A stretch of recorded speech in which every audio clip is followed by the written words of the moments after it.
जो पराया धन न चाहे वही संत महंत, कबीरा वही सच्चा है जिसका मन हो अनंत। अर्थात जो व्यक्ति दूसरों के धन की इच्छा नहीं करता, दूसरा का धन नहीं चाहता, वही सच्चा संत होता है। सच्चा वही है जिसका मन निर्मल और स्वार्थ रहित हो। हरे कृष्णा। आप सभी का दिन शुभ और मंगलमय हो। आज दिनांक है 10 दिसंबर मंगलवार और आज मार्गशीर्ष मास के शुक्ल पक्ष की दशमी तिथि सुबह 6:03 से शुरू होकर 11 दिसंबर बुधवार को सुबह 3:43 पर समाप्त होगी। क्योंकि हर एकादशी के दिन यानी 11वीं तिथि पर एकादशी का व्रत रखा जाता है, तो आज मंगलवार के दिन ही एकादशी से एक दिन पहले के नियमों का यानी दशमी तिथि के नियमों का पालन किया जाएगा। और इस बार की शुक्ल पक्ष की एकादशी है मोक्षदा एकादशी, जिसे गीता जयंती के रूप में भी मनाया जाता है। अब सुनिए आज का मार्गशीर्ष मास महात्म्य। भगवान श्री नारायण कहते हैं, नारद एक दिन बलराम सहित माधव खा पीकर चंदन आदि से चर्चित होकर ग्वाल बालों के साथ वृंदावन में गए। वहां भगवान कौतूहलवश उन ग्वाल बालों के साथ खेल कूद करने लगे। इधर ग्वाल बालों का मन तो खेल में लगा हुआ था, उधर उन सब की गौवें बहुत दूर निकल गई थी। उस समय लोकनाथ ब्रह्मा जी श्री कृष्ण के प्रभाव को जानने के लिए समस्त गौओं, बछड़ों और ग्वाल बालों को भी चुरा कर ले गए।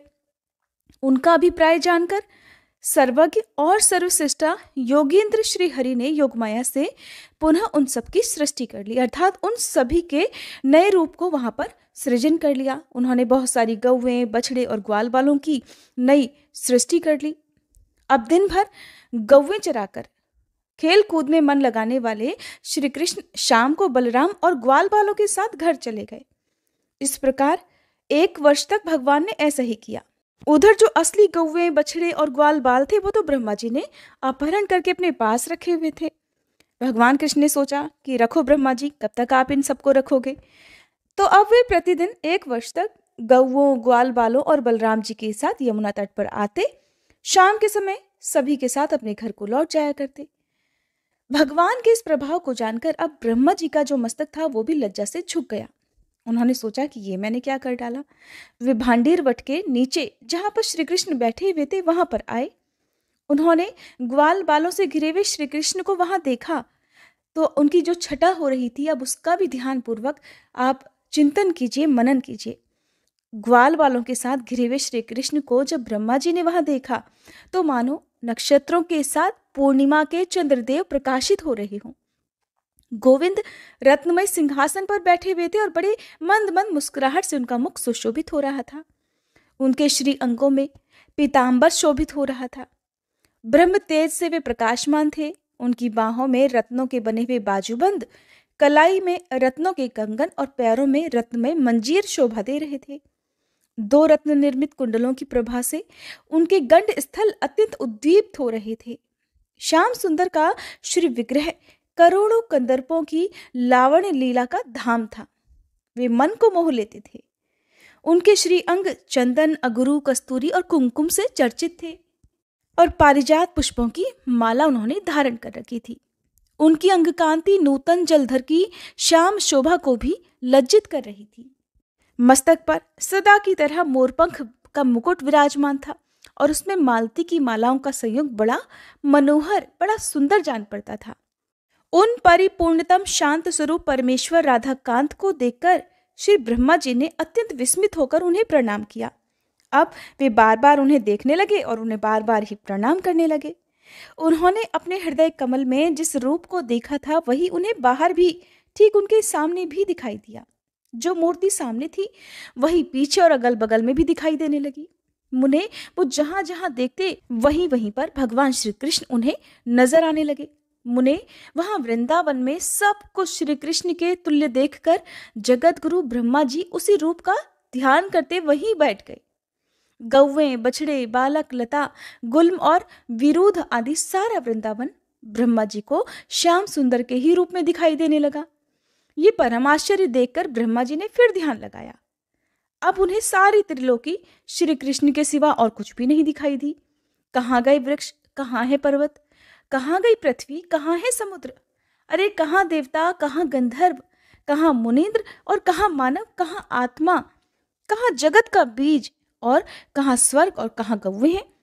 श्री हरि अर्थात श्री कृष्ण की माया से ब्रह्मा जी ने सब कुछ अपनी आंखों से देखा और सबको कृष्णमय ही पाया। जहां देखो वहां सिर्फ कृष्ण ही कृष्ण नजर आ रहे थे। कहाँ जगदीश्वर श्री कृष्ण और कहाँ माया की विभूतियां। सबको कृष्णमय देखकर ब्रह्मा जी कुछ भी बोलने में असमर्थ हो गए। अब किसकी स्तुति करूं, क्या करूं, कैसे करूं? इस प्रकार मन ही मन विचार करके जगत धाता ब्रह्मा जी वहीं बैठकर जप करने को तत्पर हो गए। उन्होंने सुखपूर्वक योगासन लगाकर दोनों हाथ जोड़ लिए। उनके सारे अंग पुलकित हो गए, नेत्रों से प्रेम की अश्रुधारा बहने लगी और वे अत्यंत दीन के समान हो गए। फिर उन्होंने अपनी 6 नाड़ियों अर्थात इड़ा, सुषुम्ना, मध्या, पिंगला, नलिनी और धुरा, इन 6 नाड़ियों को प्रयत्न पूर्वक योग के द्वारा निबद्ध कर लिया, एकाग्र कर लिया। फिर वे अपने शरीर को, अपने मन को, अपनी सभी इंद्रियों को एकाग्र करके निष्पन्द अर्थात निश्चल हो गए और पूर्व काल में श्री हरि ने जिसका उपदेश दिया था उस परम उत्तम दशाक्षर मंत्र का जप करने लगे। मुने श्री कृष्ण के चरण कमलों का ध्यान करते हुए एक मुहूर्त तक जप करने के बाद ब्रह्मा जी ने अपने हृदय कमल में उनके सर्व तेजोमय स्वरूप को देखा। उस तेज के भीतर अत्यंत मनोरम रूप था। 2 भुजाएं, हाथ में मुरली और पीतांबर भूषित श्रीअंग, कानों के मूल भाग में पहने गए मछली के आकार के कुंडल अपनी उज्जवल आभा बिखेर रहे थे। प्रसन्न मुखारविंद पर मंद मंद हंसी की छटा छा रही थी। भगवान भक्त पर कृपा करने के लिए बड़े कातर जान पड़ते थे। ब्रह्मा जी ने ब्रह्मरंध्र में जिस रूप को देखा और हृदय कमल में जिसकी झांकी की थी वही रूप बाहर भी दिखाई दिया। वह परम आश्चर्य देखकर उन्होंने उन परमेश्वर की स्तुति की। मुने, पूर्व काल में एकार्णव के जल में शयन करने वाले श्री हरि ने ब्रह्मा जी को जिस स्तोत्र का उपदेश दिया था उसी के द्वारा विधाता ने भक्तिभाव से मस्तक झुकाकर उन परमेश्वर का विधिवत स्तवन किया। ब्रह्मा जी बोले, जो सर्वस्वरूप सर्वेश्वर, समस्त कारणों के भी कारण और सबके लिए अनिर्वचनीय है, उन कल्याण स्वरूप श्री कृष्ण को मैं नमस्कार करता हूँ, जिनका श्री विग्रह नवीन मेघमाला के समान श्याम और सुंदर है, जो संपूर्ण जीवों में स्थित रहकर भी उनसे लिप्त नहीं होते, जो साक्षी स्वरूप हैं, स्वात्माराम, पूर्ण काम, विश्वव्यापी, विश्व से परे, सर्वस्वरूप, सबके बीज रूप और सनातन है, जो सर्वाधार, सब में विचरने वाले, सर्वशक्ति संपन्न, सभी के गुरु और सर्व मंगल कारण है, संपूर्ण मंत्र जिनके स्वरूप हैं, जो समस्त संपदाओं की प्राप्ति कराने वाले और श्रेष्ठ हैं, जिनमें शक्ति का संयोग और वियोग भी है, उन स्वेच्छामय प्रभु की मैं स्तुति करता हूँ, जो शक्ति के स्वामी, शक्ति के बीज, शक्ति रूपधारी और घोर संसार सागर में शक्तिमयी नौका से युक्त हैं, उन भक्त वत्सल कृपालु कर्णधार को मैं नमस्कार करता हूँ, जो आत्मस्वरूप एकांतमय, लिप्त, निर्लिप्त, सगुण और निर्गुण ब्रह्म है, उन स्वेच्छामय परमात्मा की मैं स्तुति करता हूँ, जो संपूर्ण इंद्रियों के अधिदेवता, आवास स्थान और सर्वेंद्रिय स्वरूप हैं, उन विराट परमेश्वर को मैं नमस्कार करता हूँ, जो सार से सारतर, द्रव्य, अपूर्व, अनिर्वचनीय, स्वतंत्र और अस्वतंत्र हैं, उन यशोदा नंदन का मैं भजन करता हूँ, जो आसानी से किसी की दृष्टि पथ में नहीं आते, तर्क के अविषय हैं, जो ध्यान से वश में होने वाले नहीं हैं और नित्य विद्यमान हैं, उन योगींद्रों के भी गुरु गोविंद का मैं भजन करता हूँ, जो रास मंडल के मध्य भाग में विराजमान होते हैं, रासोल्लास के लिए सदा उत्सुक रहते हैं और गोपांगनाएं सदा जिनकी सेवा करती हैं, उन राधा वल्लभ को मैं नमस्कार करता हूँ, जो साधु पुरुषों की दृष्टि में सदैव सत और असाधु पुरुषों के मत में सदा ही असत हैं, भगवान शिव जिनकी सेवा करते हैं, उन योग साध्य योगीश्वर श्री हरि को मैं प्रणाम करता हूँ, जो सुख दुख, सुखद दुखद, पुण्य पुण्यदायक, शुभद और शुभ बीज हैं, उन परमेश्वर को मैं प्रणाम करता हूँ। इस प्रकार स्तुति करके ब्रह्मा जी ने गौओं और बालकों को वापस लौटा दिया और पृथ्वी पर दंड की तरह पड़कर रोते हुए भगवान श्री कृष्ण को प्रणाम किया। मुने फिर जगत श्रेष्ठा ने आंखें खोलकर श्री कृष्ण के दर्शन किए। जो ब्रह्मा जी के द्वारा किए गए इस स्तोत्र का प्रतिदिन भक्ति भाव से पाठ करता है, वह इस लोक में सुख भोगकर अंत में श्री हरि के धाम में जाता है। वहां उसे अनुपम दास्य सुख और उन परमेश्वर के निकट स्थान प्राप्त हो जाता है। श्री कृष्ण का सानिध्य पाकर वह पार्षद शिरोमणि बन जाता है। भगवान नारायण कहते हैं, उसके बाद जगत विधाता ब्रह्मा जी जब ब्रह्मलोक में चले गए, तब भगवान श्री कृष्ण ग्वाल बालों के साथ अपने घर को गए। उस दिन गौओं, बछड़ों और ग्वाल बालों ने 1 वर्ष के बाद अपने घर पर पदार्पण किया था, अपने घर पर वापस लौट कर आए थे। किंतु श्री कृष्ण की माया से उन सब ने उस 1 वर्ष के अंतर को 1 दिन का ही अंतर समझा। गोप और गोपियां उस समय कुछ भी अनुमान नहीं लगा सकी कि उनके साथ क्या हुआ। पहले के माया रचित अर्थात भगवान कृष्ण ने जिन्हें माया से रचा हुआ था, उन बालकों में और आज के वास्तविक बालकों में उन्हें कोई भी अंतर नहीं जान पड़ा। योगी के लिए क्या तो नया और क्या पुराना, सारा जगत कृत्रिम ही है। इस प्रकार श्री कृष्ण का ये सारा शुभ चरित्र कहा गया। फिर जिस प्रकार श्री कृष्ण ने अपनी माया से उन सभी गौओं, बछड़ों और ग्वाल बालों की रचना की थी, उसी प्रकार उन्हें अदृश्य भी कर दिया, क्योंकि उनकी जगह पर अब वास्तविक गोप बाल, गौवे और बछड़े जो आ गए थे। भगवान नारायण कहते हैं, मुने एक दिन आनंद युक्त नंद ने ब्रिज में इंद्र यज्ञ की तैयारी करके सब और ढिंढोरा पिटवाया। उस समय सबको ये संदेश दिया गया कि जो जो इस नगर में गोप, गोपी, बालक, बालिका, ब्राह्मण, वैश्य और शूद्र निवास करते हैं, वे सब लोग भक्ति पूर्वक दही, दूध, घी, माखन, गुड़ और शहद आदि सामग्री लेकर इंद्रदेव की पूजा करें। इस प्रकार घोषणा करवाकर उन्होंने स्वयं ही प्रसन्नता पूर्वक सुविस्तृत रमणीय स्थान में ध्वजा के लिए बांस गड़वाया। उसमें रेशमी वस्त्र और मनोहर मालाएं लगवाई। चंदन, अगरू, कस्तूरी और कुमकुम के द्रव से उस यष्टि को अर्थात उस जो बांस गड़वाया था ध्वजा के लिए, उसकी पूजा की, उसे चर्चित किया, उसे सजाया गया। नंद जी ने स्नान और नित्य कर्म करके भक्ति भाव से 2 धुले हुए वस्त्र धारण कर लिए और पैर धोकर वे सोने की पीढ़ी पर विराजमान हो गए। उस समय नाना प्रकार के पात्रों के साथ ब्राह्मण, पुरोहित, गोप, गोपी, बालक, बालिका उपस्थित हो गए। इसी बीच में वहां नगर निवासी भी बहुत सारा सामान एकत्र करके अनेक प्रकार की भेंट पूजा लिए हुए आ पहुंचे। फिर ब्रह्म तेज से जाज्वल्यमान वेद वेदांगों के पारंगत विद्वान और शांत स्वभाव गर्ग जी, जैमिनी जी, कृष्ण द्वैपायन जी आदि बहुत से मुनिगण अपने शिष्यों के सहित वहां पर पधार गए। और भी ब्राह्मण, क्षत्रिय, वैश्य, शूद्र, बंदी, भिक्षुक आदि वहां आए। गोपराज नंद ने उठकर सभी का आदर सत्कार किया और वहीं पर भोजन बनाने में निपुण रसोइये ब्राह्मणों के लिए भोजन तैयार करने लगे। रत्न द्वीपों की और धूप की जगमगाहट, सुगंधी चारों ओर फैल गई। पुष्प मालाओं से स्थान सज गए। तरह तरह की मिठाई, पकवान, मीठे फल, हजारों लाखों घड़े दूध, दही, घी, मधु, मक्खन आदि इकट्ठे हो गए, क्योंकि वहां पर तो दूध, घी या दूध से बनी हुई सामग्रियों की कोई कमी ही नहीं थी। लाखों करोड़ों की संख्या में वहां गौवे जो थी। अब सुरीले बाजे वहां बजने लगे। तरह तरह के सोने चांदी के बर्तन, श्रेष्ठ वस्त्र, आभूषण, स्वर्ण पीठ आदि लाए गए। सभी चीजें अगणित थी, इतनी संख्या में थी कि उनकी गिनती ही नहीं की जा सकी। अब वहां पर बहुत खुशी से मंगलगान होने लगे। इसी बीच बलराम और ग्वाल बालों के साथ साक्षात श्री कृष्ण बड़ी तेजी से वहां आए। उन्हें देखकर सब लोग बड़ी प्रसन्नता से खिल उठे और खड़े हो गए। श्री कृष्ण अपने खेल कूद के मैदान से लौटकर आ रहे थे। उनका शांत सुंदर विग्रह बड़ा मनोहर था। अब जगदीश्वर श्री कृष्ण उन सभी के बीच में रत्नमय सिंहासन पर बैठे, मानो शरद काल के चंद्रमा तारा मंडल के बीच में भासमान हो रहे हो।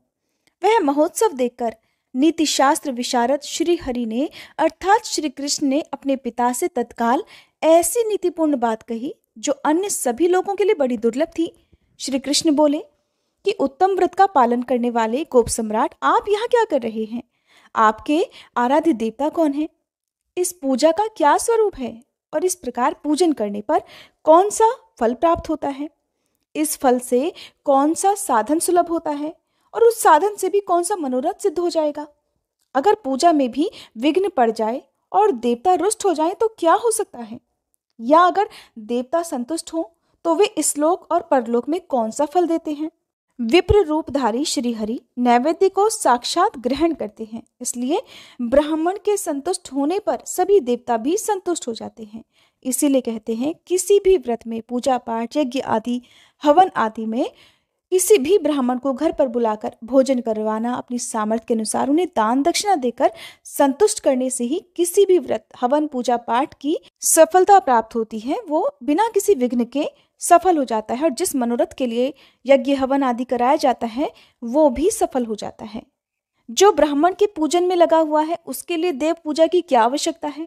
जिसने ब्राह्मणों की पूजा की है उसने संपूर्ण देवताओं की पूजा संपन्न कर ली। देवता को नैवेद्य देकर जो ब्राह्मण को नहीं देता है उसका वह नैवेद्य भस्म के समान हो जाता है और पूजन निष्फल हो जाता है। देवता का नैवेद्य अगर ब्राह्मण को दिया जाए तो उस दान से वह निश्चय ही अक्षय हो जाता है और उस अवस्था में देवता संतुष्ट होकर देने वाले को अभीष्ट वरदान देकर अपने धाम को जाते हैं। जो मूर्ख देवता को नैवेद्य अर्पित करने के बाद ब्राह्मण के दिए बिना स्वयं ही खा लेता है, यानी कि ब्राह्मण को भोजन कराए बिना या उस नैवेद्य का दान किए बिना खुद ही उसे पहले ग्रहण कर लेता है, वह दत्तापहारी अर्थात देकर छीन लेने वाला है और देवता की वस्तु खाकर नरक में जाता है। जो भगवान विष्णु को अर्पित ना किया गया हो वह अन्न विष्ठा और जल मूत्र के समान होता है। ये क्रम सभी के लिए है, ये नियम सभी के लिए है, परंतु ब्राह्मणों के लिए विशेष रूप से इस पर ध्यान देना उचित है। अगर नैवेद्य या भोज्य वस्तु देवता को न देकर ब्राह्मण को दे दी गई तो देवता ब्राह्मण के मुख से ही उसे खाकर संतुष्ट होकर स्वर्गलोक को लौट जाते हैं। पिताजी, आप सारी शक्ति लगाकर ब्राह्मणों का पूजन कीजिए, क्योंकि वे इस लोक और परलोक में भी उत्तम फल के दाता हैं। जो श्रीहरि की आराधना करने वाले ब्राह्मण हैं वे तो उन्हें प्राणों से भी अधिक प्रिय हैं। हरि भक्त ब्राह्मणों का प्रभाव श्रुति में दुर्लभ है। उनके चरण कमलों की धूल से पृथ्वी तो तत्काल ही पवित्र हो जाती है। उनका जो चरण चिन्ह है उसी को तीर्थ कहा गया है। उनके स्पर्श मात्र से तीर्थों के पाप भी नष्ट हो जाते हैं। उनके आलिंगन, श्रेष्ठ वार्तालाप, दर्शन और स्पर्श से भी मनुष्य समस्त पापों से मुक्ति पा जाता है। संपूर्ण तीर्थों में भ्रमण और स्नान करने से जो पुण्य प्राप्त होता है वह हरिभक्त ब्राह्मण के दर्शन मात्र से ही सुलभ हो जाता है। मनुष्य को चाहिए कि वह पुण्य के लिए समस्त जीवों को अन्न दे, परंतु विशिष्ट जीवों को अन्न दान करने से विशिष्ट फल की प्राप्ति होती है। भगवान विष्णु ब्राह्मणों के भक्त हैं। उन्हें उत्तम वस्तु का दान करने से दाता को जो फल मिलता है वो निश्चय ही भक्त ब्राह्मण को भोजन कराने मात्र से ही प्राप्त कर लेता है। भक्त के संतुष्ट होने पर श्री हरि संतुष्ट हो जाते हैं और श्री हरि के संतुष्ट होने पर सब देवता भी सिद्ध हो जाते हैं। पिताजी, अगर ये सब संचित द्रव्य आप किसी एक देवता को देते हैं तो अन्य सभी देवता तो रुष्ट हो जाएंगे।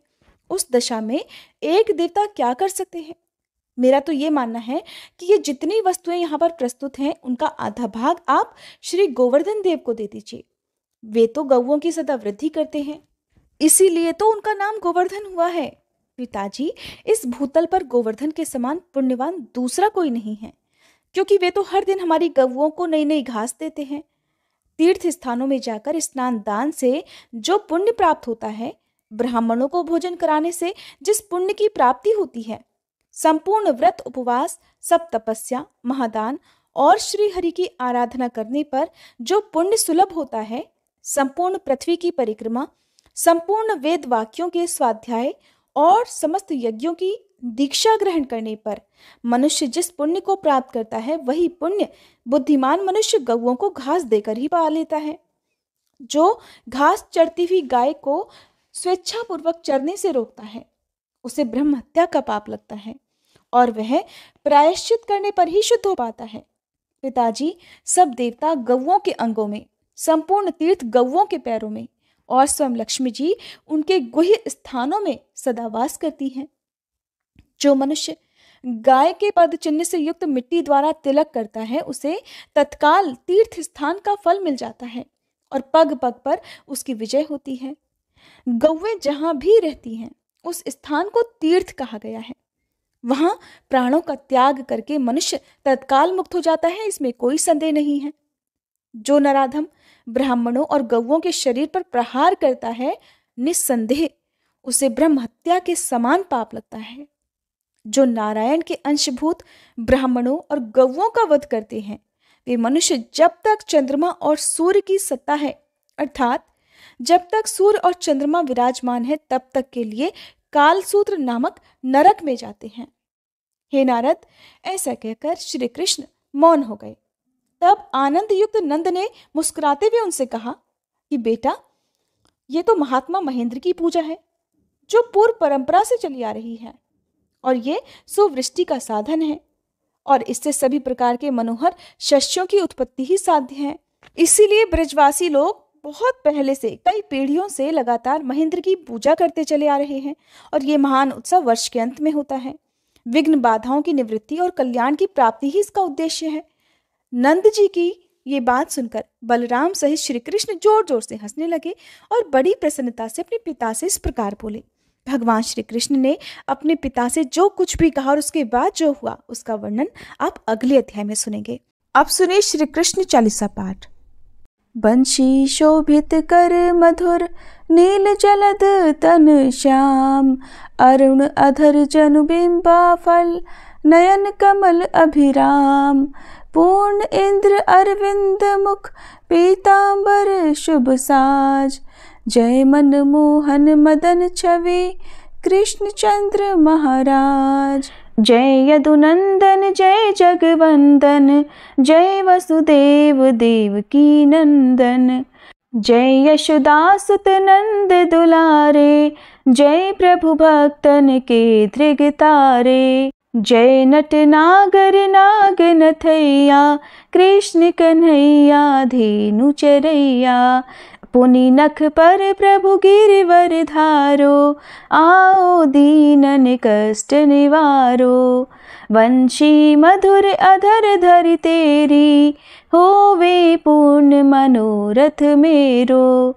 आओ हरि पुनि माखन चाखो, आज लाज भारत की राखो, गोल कपोल चिबुक अरुणारे, मृदु मुस्कान मोहिनी डारे, रंजित राजीव नयन विशाला, मोर मुकुट वैजंती माला, कुंडल श्रवण पीत पट आछे, कटी किंकणी काछन काछे, नील जलज सुंदर तन सोहे, छवि लखि सुर नर मुनि मन मोहे, मस्तक तिलक अलक घुंघराले, आओ कृष्ण बांसुरी वाले, करी पय पान पूत नहीं तार्यो, अका बका कागा सुर मार्यो, मधुवन जलत अग्नि जब ज्वाला, भय शीतल लखित ही नंद लाला,